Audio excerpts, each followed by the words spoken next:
É muito comum que quando o indivíduo inicie a fase de execução, ele vá buscar o cumprimento forçado da obrigação e tente de alguma forma encontrar o patrimônio do devedor para se apropriar ou monetarizar isso, levar a leilão, transformar isso de uma certa forma em dinheiro para reaver o seu prejuízo, o seu dano ou o seu crédito.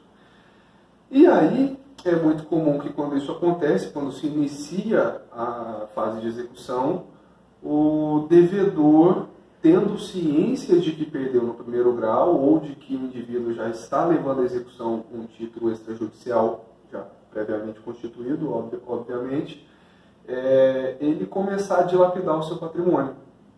Isso é muito comum.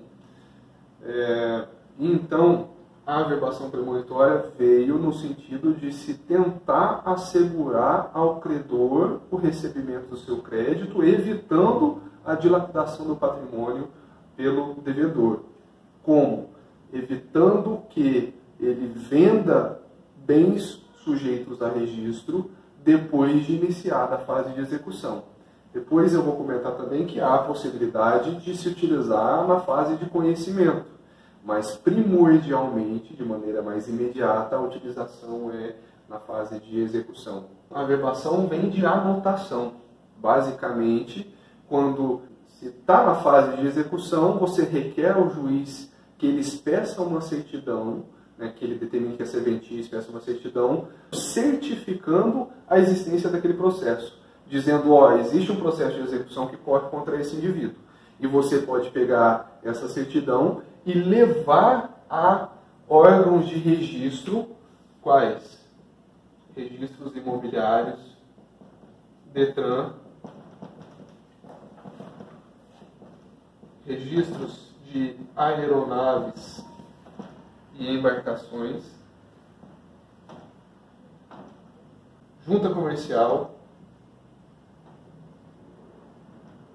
enfim, instituições que procedam, que façam algum tipo de registro patrimonial ou relativo a créditos, direitos, bens daquele devedor. E pedir que a autoridade competente que gere esse órgão anote, averbe a existência daquela ação. Qual que é o efeito disso?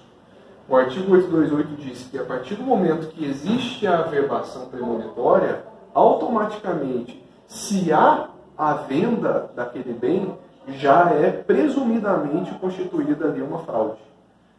Então, se estamos na fase de execução, presumidamente se trata de uma tentativa ou de uma efetiva fraude à execução. E qual que é o efeito prático, benéfico, jurídico que isso traz?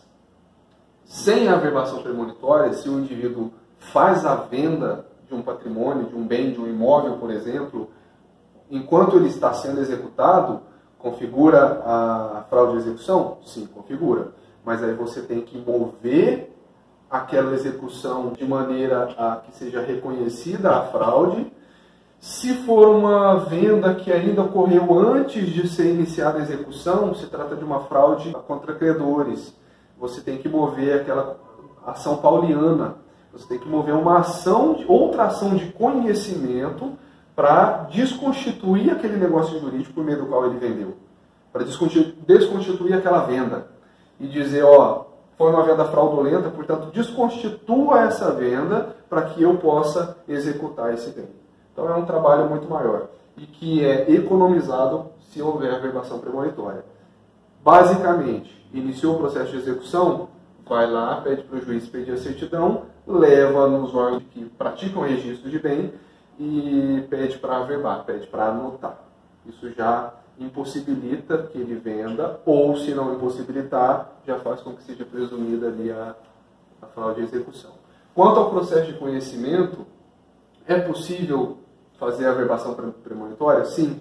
Só que para isso, você tem que preencher alguns requisitos mais. O ideal, a praxe atual, é que seja exigido que você qualifique como uma tutela de urgência ou uma tutela de evidência.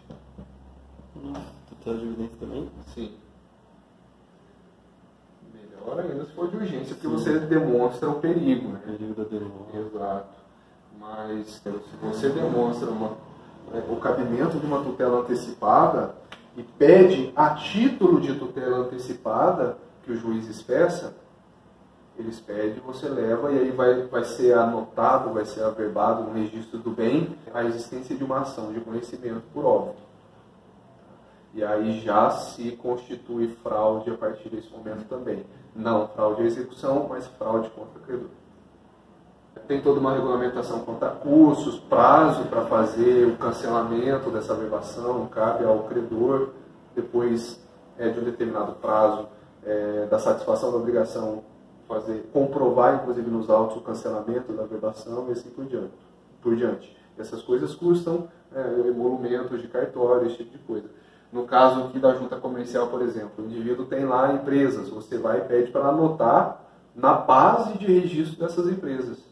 Então, lá no contrato social, se alguém vai levantar uma certidão para fazer um negócio com aquela empresa, aquela pessoa jurídica da qual o seu credor é sócio, ou se a própria empresa for a sua devedora, vai constar lá a averbação. Então, ele não pode ceder cota, ele não pode vender cotas, ele não pode, eventualmente, ter revertido ali um patrimônio imobilizado que constitui o contrato social. Lá atrás, ele pegou a casa dele e integralizou como capital social dessa empresa. Agora está anotado. A empresa dele está devendo para você. Com uma medida fraudulenta, ele vai reverter essa casa para a pessoa física.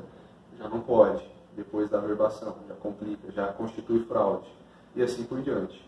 Mesma coisa no caso de automóvel no Detran, imóveis não naturais, imóveis pela própria natureza, mas imóveis a título legal, que são as aeronaves e as embarcações.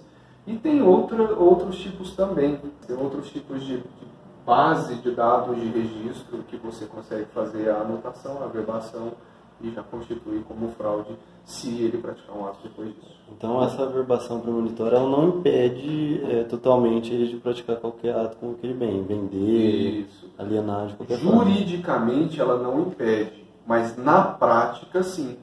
Porque se você vai comprar o meu imóvel, a primeira coisa que você faz, pega a certidão para verificar como que ele está. E aí você pega e vê que tem uma averbação dizendo que eu estou sendo executado e que, portanto, como conclusão, esse imóvel pode ser objeto dessa execução e que a venda que eu estou fazendo para você pode ser anulada porque vai caracterizar uma fraude, na prática, você não vai comprar meu imóvel. Juridicamente, se você aceitar, falar, não, eu vou pagar, ou enfim, te enrolo, como infelizmente na prática às vezes acontece, a pessoa é leiga, juridicamente você pode comprar, só que você está assumindo o risco de depois ter inviabilizado essa venda.